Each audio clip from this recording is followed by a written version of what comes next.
You lean against the railing of your ship. Your throat's dry, your stomach's empty, and you're starting to despair because you have been sailing east for longer than anyone can ever remember having done before you, and it's been weeks since you've seen land, and you're starting to think you're gonna die of thirst and hunger on this trackless blue waste. When suddenly, you can hear your lookout screaming he sees green on the horizon, and as your ship pulls close to the land, and you see the natives gathering on the shore, standing on carts pulled by deer to get a better look at your ship, you know you've done what no one else has ever done before. You have sailed from China to the land of Fusang. Today, we're covering a mythical land that was, according to the story, discovered in the latter half of the 5th century AD, Fusang. But first, hello, my name is Garvin, and I read things and blather on about them on the internet for your entertainment. With the introductions done, let's turn to Fusang. Now, before I get started with the story that gets everyone excited, let's cover some of the older myths first. And the oldest mention of Fusang I could find, well, maybe mention is the wrong word, but it's in the book Classic of Mountains and Seas. Yes, we're talking about this book again. It doesn't use the word Fusang, although that might be a relic of the translation. Instead, it talks about a country far to the east where a great mulberry tree grows, and in the branches of this tree are 10 suns. Yeah, like up in the sky suns. And how this works is each one of these suns goes to work one day out of 10, goes across the sky and then comes back, and then gets 9 days off, which, I'm going to be honest, that is a great work rotation if you can get it, right? Our next story involves the first emperor of China, Sheng Shonghung, who you might remember showing up in the Mount Penlai video. And let me assure you, his characterization and his goals have not changed. So it seemed when his court sorcerer Shu Fu didn't report back, again, go look at the Mount Penlai video for details on that, but the emperor did have a backup plan for his court sorcerer not showing up with the promised elixir of immortality. In this case, Plan B was creating an expedition made up of 3,000 convicted criminals, ordering them to head to the Far East, find a specific volcano, make contact with the volcano god, make a sacrifice, get an elixir of immortality, and bring it back to him so he could drink it and rule China forever. Not surprisingly, none of these people ever reported back. Now, this volcano was supposed to be on the same island or close to the Fusang tree, which is why I bring it up. I'm also just going to note that I'm not surprised none of these convicted criminals ever came back, because, first of all, if you don't find the elixir, why would you go back to this guy? In Chinese history, or at least Chinese legend and folklore, there are stories full of this guy, and he does not tolerate being told no. Second, if you did find the elixir of immortality, I mean, this guy is famous for book burning and killing scholars. Now, I can't with any 100% certainty tell you that's what happened, because one of the things he did when he took over China was ban a lot of philosophical schools, among them Confucianism. And when he died, the Confucianists came back, and they were kind of salty about this, and they wrote a lot of nasty things about him. Who can blame them, though, really? But either way, is this the guy you want to hand an elixir of immortality to and live with the knowledge that he is going to run your country forever? Or would you rather drink the elixir, wait him out, because how long is he going to live without it, and then, I don't know, do whatever you want. You're immortal now. But let's get to the story that actually got everyone's attention. According to the story, in the year 499 AD, Western calendar, a 90-year-old Buddhist monk named Hui Shen returned to China. He had left 23 years ago on a very long voyage abroad, and when he came back, he had fantastical tales to report. Now, first of all, those ages and that time travel is fantastical. I mean, dude is 90 years old, and he left 23 years ago. That means he left when he was 67. Most of the 67-year-olds I know are thinking, maybe I should take up painting to keep my mind active, or a light exercise regime to keep my body from falling apart. This monk is going, you know what I'm going to do? I'm going to get in a boat and sail thousands of miles and no one can stop me. I guess Buddhist monks are just built different. Let me get to the story and you'll understand. The story claims that he traveled almost 6,000 miles east to a country where people rode horses and kept deer like the Chinese kept cattle. To be fair, the deer part's not that fantastical. Reindeer are domesticated, and people even get milk and cheese from reindeer. Now, in this country, a special plant grew that provided cloth, paper, wood, and a pear-like red fruit that never spoiled. This fruit was named the Hui Shen plant, and the Chinese named the country after it.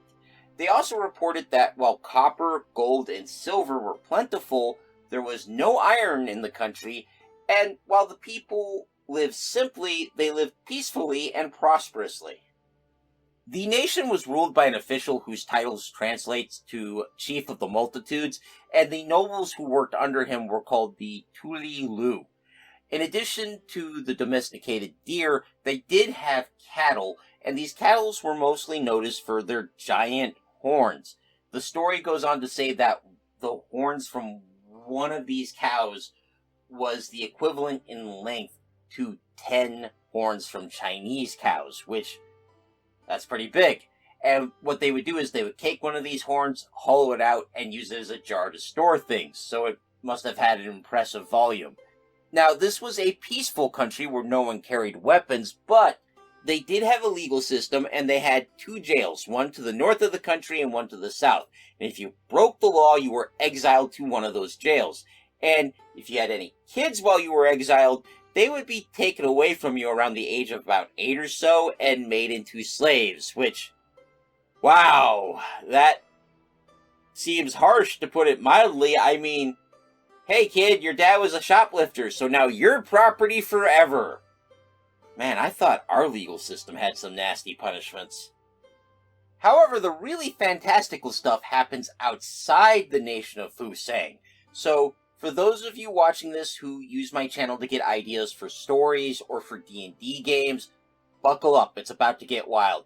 We're going to start with the Northwest, where supposedly is located the Kingdom of Women. It's a nation of women with long hair that grows from the top of their heads down to the ground, and they get pregnant by wading into a certain body of water. And their kids grow really fast. They're able to walk in 100 days, and they're full adults in about 3 to 4 years, which must save them a fortune in childcare. These women are supposed to be really shy, and they flee whenever they see human beings from outside their society. Beyond the Kingdom of Women is a nation where all the women look like perfectly normal Chinese women, but their husbands are all men with the heads of dogs. And this isn't the first time that dog-headed men show up in stories like this, not just in China, but in Greece and other places, so I'm not going to dig too deep on this part, because dog-headed men deserve their own video, and I love that I can say lines like this for this. If you want to see that video sooner rather than later, I would encourage you to join the Patreon, because it's the votes of the Everwise that decide what videos go up. Now, beyond those 2 lands is Yenkun, which, according to my source, is supposed to mean burning or smoking mountain, and everything here is known for being incredibly hot. On the summit of the mountain itself lives a species of fire rats whose fur is so fireproof that to clean themselves they bathe in fire instead of water, which is incredibly intimidating, I'm not going to lie.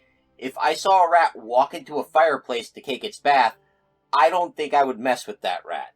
Now, I do kind of think this is supposed to be the volcano from the earlier story, but no link is made in any of the sources I looked at, so I might be trying to make connections that don't exist here. Beyond this mountain is the Kingdom of Birds, a nation where birds give birth to human beings. How is not explained, and I'm not sure I would want to know. The boys that result from this do not live, no explanation given, but the birds are very careful in caring for their daughters, and as soon as these girls can walk, they're considered adults and take over their own lives. These women are noted as being very kind, hospitable, and pretty, and they learn quickly, but sadly they only live for 30 years, which kind of sucks. There's also mention of white rabbits as big as horses, and sables or possibly weasels that grow to the size of wolves, which is terrifying.